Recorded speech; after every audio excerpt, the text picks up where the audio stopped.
চোখ বন্ধ করে একবার দৃশ্যটা কল্পনা করুন। চারদিকে হাজার হাজার রক্তপিপাসু শত্রু, তাদের চোখে মুখে হিংস্রতা, হাতে চকচকে ধারালো তলোয়ার আর বিষ মাখানো তীর।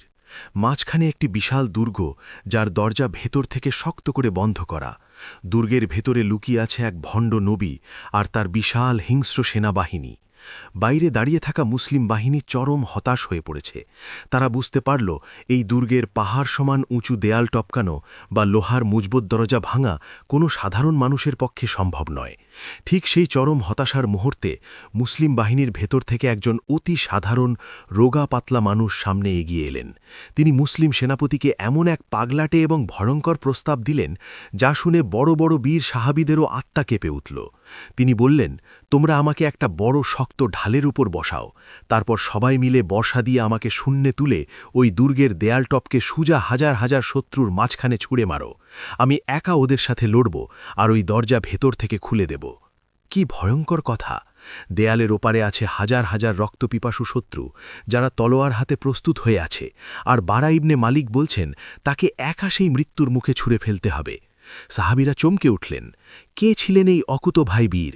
কেন ইসলামের দ্বিতীয় খলিফা হজরত ওমর রাদিয়াল্লাহু আনহু তাকে কখনো কোনো সেনাদলের প্রধান বানাতে চাইতেন না? এবং কি ঘটেছিল সেই মৃত্যুর বাগানে? চলুন আজ আমরা ইসলামের ইতিহাসের সেই রক্তক্ষয়ী ময়দানে ফিরে যাই, যে ইতিহাস শুনলে আপনার শরীরের পশম দাঁড়িয়ে যাবে আর ঈমান নতুন করে জেগে উঠবে। সময়টা রসূলুল্লাহ সাল্লাল্লাহু আলাইহি ওয়াসাল্লামের ইন্তেকালের ঠিক পরের কথা। মদিনায় তখন প্রথম খলিফা হজরত আবু বকর সিদ্দিক রাদিয়াল্লাহু আনহু এর শাসনকাল চলছে। নবীজির ইন্তেকালের খবর শুনে আরবের বিভিন্ন দিকে হঠাৎ করে বিশৃঙ্খলা শুরু হল। অনেকেই ইসলাম ত্যাগ করে মুরতাদ বা ধর্মত্যাগী হতে শুরু করল। আর সবচেয়ে বড় বিপদ হয়ে দাঁড়াল বেশ কয়েকজন ভণ্ড নবী। এদের মধ্যে সবচেয়ে ধূর্ত, হিংস্র এবং শক্তিশালী ছিল মুসাইলামা কাজ্জাব বা চরম মিথ্যুক। মুসাইলামা ইয়ামামা নামক এলাকায় সে নিজেকে নবী বলে দাবি করল। তার গোত্রের নাম ছিল বানু হানিফা। এই গোত্রের প্রায় ৪,০০০ দুর্ধর্ষ যোদ্ধা এই ভণ্ড নবীর পক্ষে অস্ত্র ধরল। তারা মদিনার দিকে তেড়ে আসার এবং ইসলামকে ধ্বংস করার হুমকি দিল। খলিফা আবু বকর রাদিয়াল্লাহু আনহু বুঝতে পারলেন, এই ফিতনা বা বিপদকে এখনই সমূলে উপড়ে না ফেললে ইসলামের অস্তিত্ব হুমকির মুখে পড়বে। তিনি কাল বিলম্ব না করে ইসলামের সর্বশ্রেষ্ঠ সেনাপতি, আল্লাহর তরবারি হজরত খালিদ বিন ওয়ালিদ রাদিয়াল্লাহু আনহু এর নেতৃত্বে এক বিশাল মুজাহিদ বাহিনী পাঠালেন ইয়ামামার দিকে। এই মুসলিম বাহিনীর ভেতরই এমন একজন সাহাবী ছিলেন, যার নাম শুনলেই কাফেরদের অন্তরে ভয় ঢুকে যেত। তিনি দেখতে হজরত খালিদ বিন ওয়ালিদ বা হজরত ওমর রাদিয়াল্লাহু আনহু এর মতো সুঠাম দেহের অধিকারী ছিলেন না, বরং তিনি ছিলেন খুব রোগা পাতলা।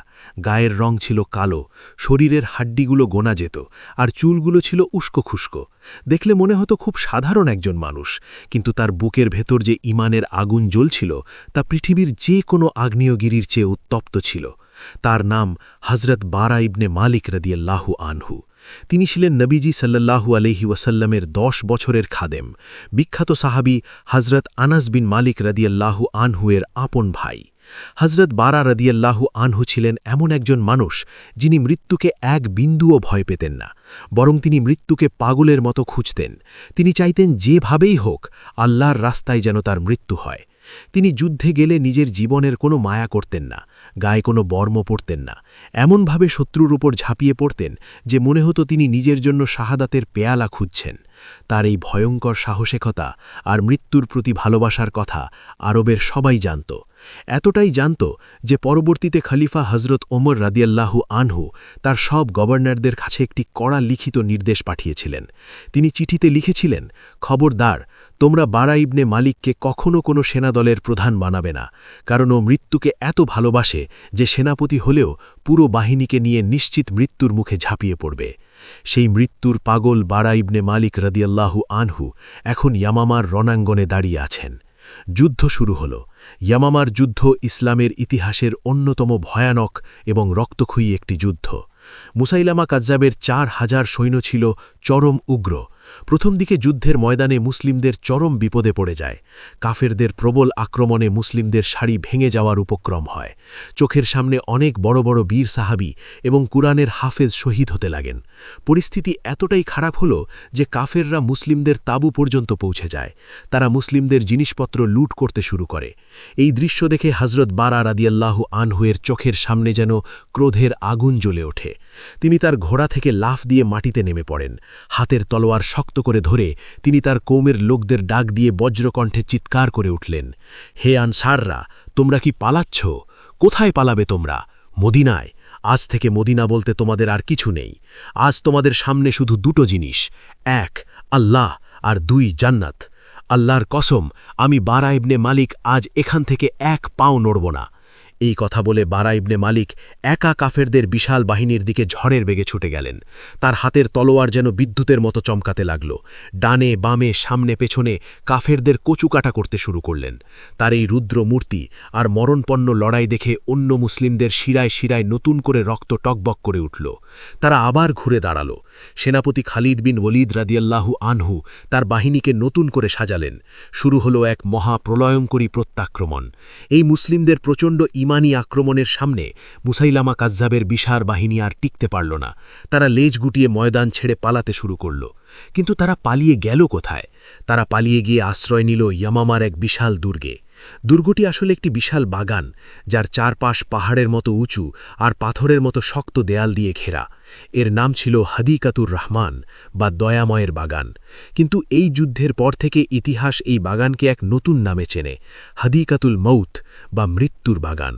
ভণ্ডনবী মুসাইলামা তার হাজার হাজার সৈন্য নিয়ে সেই বাগানে ঢুকে পড়ল এবং ভেতর থেকে বিশাল লোহার দরজা শক্ত করে বন্ধ করে দিল। মুসলিম বাহিনী বাইরে দাঁড়িয়ে আছে আর ভেতরে মুসাইলামা নিরাপদে হাসছে। সেনাপতি খালিদ বিন ওলীদ রাদিয়াল্লাহু আনহু চিন্তায় পড়ে গেলেন, যদি এই ভণ্ডনবী আজ বেঁচে যায় তাহলে সে আবার নতুন করে বাহিনী তৈরি করবে, ইসলাম আবার বিপদে পড়বে। কিন্তু ভেতরে তো ঢোকার কোনো রাস্তাই নেই। কি করা যায় এখন? চারদিকে এক চরম হতাশা নেমে এলো।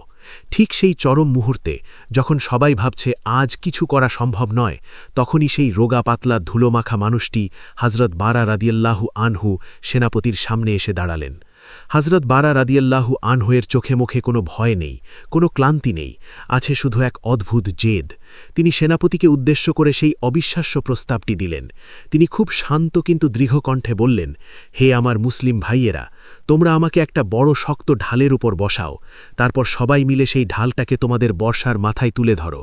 এরপর তোমরা সবাই মিলে সেই বর্ষাগুলো দিয়ে আমাকে শূন্যে তুলে ওই দুর্গের দেয়াল টপকে সোজা হাজার হাজার শত্রুর মাঝখানে ছুঁড়ে মারো।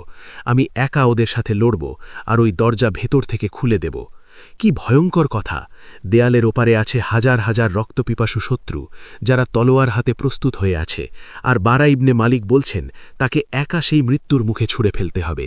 সাহাবীরা চমকে উঠলেন। তারা বললেন, না বারা, তুমি একা ওই হাজার হাজার তলোয়ারের নিচে গিয়ে কি করবে? মাটিতে পড়ার আগেই তো ওরা তোমাকে টুকরো টুকরো করে ফেলবে। আমরা আমাদের ভাইকে নিজের হাতে এভাবে মরতে দিতে পারি না। কিন্তু বারা ইবনে মালিক তো সাধারণ মানুষ ছিলেন না, তিনি ছিলেন শাহাদাতের অমীয় সুধা পান করার জন্য পাগল পাড়া একজন প্রেমিক। সাহাবীদের কসম দিয়ে বললেন, আমি তোমাদের আল্লাহর কসম দিয়ে বলছি, তোমরা আমাকে দেওয়ালের ওপারে ছুঁড়ে মারো, হয় আমি দরজা খুলে দেব, না হলে আমি আমার রবের রাস্তায় শহীদ হব। আমাকে কেউ আটকাতে পারবে না। তারই ইমানি জেদের কাছে সবাই হার মানলেন। তাড়াতাড়ি একটি শক্ত এবং বড় ঢাল জোগাড় করা হল। বারা রাদিয়াল্লাহু আনহু তার তলোয়ারটি শক্ত করে ধরে সেই ঢালের ওপর উঠে বসলেন। কয়েকজন শক্তিশালী সাহাবী তাদের লম্বা বর্ষাগুলো সেই ঢালের নিচে ঢোকালেন। তারপর তারা একযোগে আল্লাহু আকবার ধ্বনি দিয়ে সর্বশক্তি প্রয়োগ করে ঢালটিকে শূন্যে তুলে ধরলেন। সবার বুক ধরফর করছে, বাতাসে একটা পিন পতন নীরবতা। বর্ষার সাহায্যে বারা রাদিয়াল্লাহু আনহুকে সেই উঁচু দেওয়ালের ওপর দিয়ে শূন্যে ছুঁড়ে মারা হল। মুহূর্তের জন্য বারা রাদিয়াল্লাহু আনহু শূন্যে ভেসে রইলেন। দেওয়ালের ওপারে থাকা কাফেররা হঠাৎ অবাক হয়ে দেখল আকাশ থেকে একজন মানুষ পাখির মতো তাদের দিকে ধেয়ে আসছে। তারা কিছু বুঝে ওঠার আগেই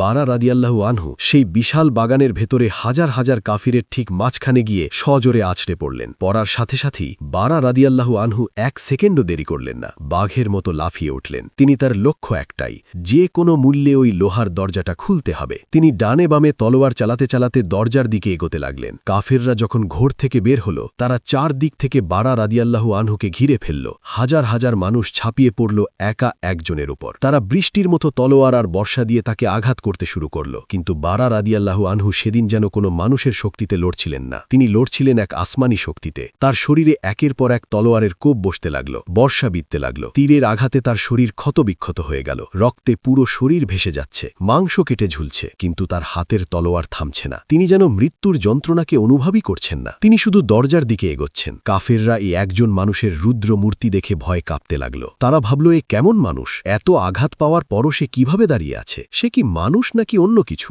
অবশেষে অমানসিক এক লড়াইয়ের পর বারা রাদিয়াল্লাহু আনহু সেই বিশাল লোহার দরজার কাছে পৌঁছাতে সক্ষম হলেন। তার শরীরে তখন আর কোনো শক্তি অবশিষ্ট নেই, রক্তক্ষরণে তিনি দুর্বল হয়ে পড়েছেন, কিন্তু তিনি তার জীবনের শেষ শক্তিটুকু একত্র করে সেই বিশাল লোহার দরজার খিল খুলে দিলেন। ক্যাচ ক্যাচ শব্দ করে বিশাল সেই দরজাটা হাঁ করে খুলে গেল, আর বাইরে অপেক্ষারত মুসলিম বাহিনী, যারা এতক্ষণ শ্বাস বন্ধ করে দাঁড়িয়েছিল, তারা আল্লাহু আকবার ধ্বনিতে আকাশ বাতাস কাঁপিয়ে বন্যার জলের মতো বাগানের ভেতরে প্রবেশ করল। শুরু হলো এক মহাপ্রলয়। তারা কাফেরদের ওপর এমনভাবে ঝাঁপিয়ে পড়ল যে সেই বাগানটি সত্যি মৃত্যুর বাগানে পরিণত হল। ভণ্ড নবী মুসাইলামা কাজ্জাব তার হাজার হাজার সৈন্য নিয়ে সেই বাগানের ভেতরেই মারা পড়ল। ইসলামের এক বিরাট বিজয় অর্জিত হল, কিন্তু বিজয়ের এই আনন্দে সাহাবিরা মেতে উঠলেন না। সেনাপতি হযরত খালিদ বিন ওয়ালিদ রাদিয়াল্লাহু আনহু এবং অন্যান্য সাহাবিরা পাগলের মতো খুঁজতে লাগলেন সেই রোগা পাতলা মানুষটিকে। রক্তের সাগরে লাশের স্তূপের মাঝে তারা খুঁজতে লাগলেন হযরত বারা ইবনে মালিক রাদিয়াল্লাহু আনহুকে। অবশেষে তারা তাকে পেলেন, কিন্তু তার অবস্থা দেখে বড় বড় বীর সাহাবিদেরও চোখ দিয়ে অঝরে পানি পড়তে লাগল।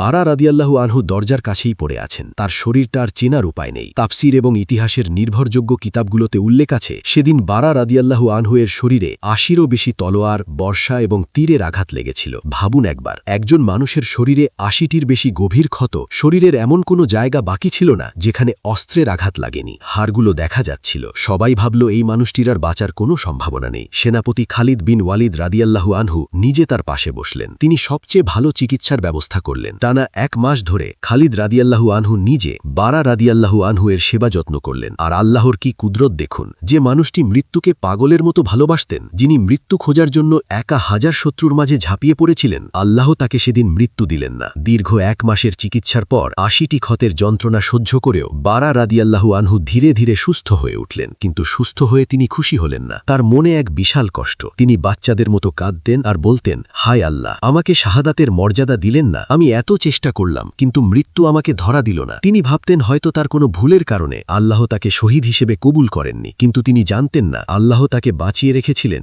ইসলামের আরও বড় কোনো বিজয়ের জন্য। এর কয়েক বছর পরের কথা, মদিনায় তখন হযরত ওমর রাদিয়াল্লাহু আনহু এর খেলাফতকাল। পারস্যের বর্তমান ইরান সুপার পাওয়ার পারসিকদের সাথে মুসলিমদের এক বিশাল যুদ্ধ শুরু হল। জায়গাটির নাম তুস্তার। এই তুস্তার দুর্গে মুসলিমরা দীর্ঘ সময় ধরে আটকে ছিল। যুদ্ধ যখন প্রচণ্ড আকার ধারণ করল, মুসলিম বাহিনী একটু বিপাকে পড়ল। পারসিকরা প্রবল আক্রমণ চালাচ্ছিল। তখন সাহাবিরা বারা রাদিয়াল্লাহু আনহু এর কাছে ছুটে এলেন। কেন এলেন জানেন? কারণ সাহাবিরা জানতেন যে নবীজি সাল্লাল্লাহু আলাইহি ওয়াসাল্লাম বারা রাদিয়াল্লাহু আনহু সম্পর্কে একটি অলৌকিক কথা বলেছিলেন। নবীজি সাল্লাল্লাহু আলাইহি ওয়াসাল্লাম বলেছিলেন, আমার উম্মতের মধ্যে এমন অনেক উস্কো চুলওয়ালা ধুলো মাখা মানুষ আছে যাদের সাধারণ মানুষ হয়তো পাত্তা দেয় না, কিন্তু তারা যদি কোনো বিষয়ে আল্লাহর নামে কসম খেয়ে বসে পড়ে, তাহলে আল্লাহ অবশ্যই তাদের সেই কসম পূরণ করেন। আর বারা রাদিয়াল্লাহু আনহু তাদেরই একজন। এই হাদিসটি তিরমিজি শরীফে রয়েছে। সাহাবিরা বারা রাদিয়াল্লাহু আনহুকে বললেন, হে বারা, নবীজি বলেছেন তোমার কসম আল্লাহ ফেরান না, তুমি আল্লাহর কাছে কসম খেয়ে আমাদের বিজয়ের জন্য দোয়া করো। আজ পরিস্থিতি খুব খারাপ। বারা রাদিয়াল্লাহু আনহু তখন আল্লাহর দরবারে 2 হাত তুললেন। তার চোখ দিয়ে অঝরে পানি পড়ছিল। তিনি আল্লাহর কাছে এক অদ্ভুত দোয়া করলেন। তিনি বললেন, হে আল্লাহ, আমি তোমার নামে কসম খেয়ে বলছি, তুমি আজ আমাদের বিজয় দান করো, এবং হে আল্লাহ, আমাকে আমার নবীজি সাল্লাল্লাহু আলাইহি ওয়াসাল্লামের সাথে মিলিত হওয়ার সুযোগ দাও। আমাকে আজ তুমি শাহাদাত নসিব করো। সুবহানাল্লাহ। তিনি শুধু বিজয় চাইলেন না, তিনি তার দীর্ঘদিনের সেই না পাওয়া আক্ষেপ, সেই মৃত্যু চাইলেন। আল্লাহ তার এই প্রিয় বান্দার কসম পূরণ করলেন। সেই যুদ্ধে মুসলিম বাহিনী এক বিশাল বিজয় লাভ করল। তুস্তারের অজয় দুর্গ জয় হল। কিন্তু যুদ্ধ শেষে যখন সবাই বিজয়ের আনন্দে আল্লাহু আকবার ধ্বনি দিচ্ছে, তখন দেখা গেল সেই ধুলো মাখা উস্কো চুলের অকুতভয় বীর হযরত বারা রাদিয়াল্লাহু আনহু একটি তলোয়ারের আঘাতে মাটিতে লুটিয়ে পড়ে আছেন। তার সারা শরীর রক্তে মাখা, কিন্তু তার মুখে লেগে আছে এক অপার্থিব প্রশান্তির হাসি। তিনি তার রবের কাছে, তার প্রিয় নবীজির কাছে চিরদিনের জন্য চলে গেছেন। যেই মৃত্যুকে তিনি ইয়ামামার মৃত্যুর বাগানে খুঁজে পাননি, যেই মৃত্যুর জন্য তিনি ৮০টি আঘাত সহ্য করেও কাঁদতেন, সেই কাঙ্ক্ষিত মৃত্যুকে তিনি তুস্তারের ময়দানে হাসি মুখে বরণ করে নিলেন। হযরত বারা রাদিয়াল্লাহু আনহু এর এই ঘটনা আমাদের এ বিশাল শিক্ষা দেয়। একজন মানুষের আসল শক্তি তার সুঠাম দেহ বা পেশিতে থাকে না, আসল শক্তি থাকে তার হৃদয়ের ভেতরে লুকানো ঈমান বা বিশ্বাসে। যখন একজন মানুষ আখেরাতকে ভালোবেসে দুনিয়ার মায়াকে তুচ্ছ করতে পারে, তখন পৃথিবীর কোনো শক্তি, কোনো পাহাড় সমান দেয়াল বা হাজার হাজার শত্রুর তলোয়ার তাকে আটকে রাখতে পারে না। আজ আমরা দুনিয়ার সামান্য বিপদে হতাশ হয়ে পড়ি, অথচ সাহাবীরা জানতেন মৃত্যু মানেই শেষ নয়, বরং মৃত্যু মানেই হলো আসল জীবনের শুরু, প্রিয় রবের সাথে মিলনের শুরু। আল্লাহর ওপর ভরসা থাকলে একজন সাধারণ চাষি বা অতি সাধারণ মানুষও অসাধারণ হয়ে উঠতে পারে। ভিডিওটি ভালো লাগলে শেয়ার করে অন্যদেরও ইসলামের এই গৌরবময় ইতিহাস জানার সুযোগ করে দিন। আল্লাহ আমাদের সবাইকে সাহাবীদের মতো মজবুত ঈমান দান করুন।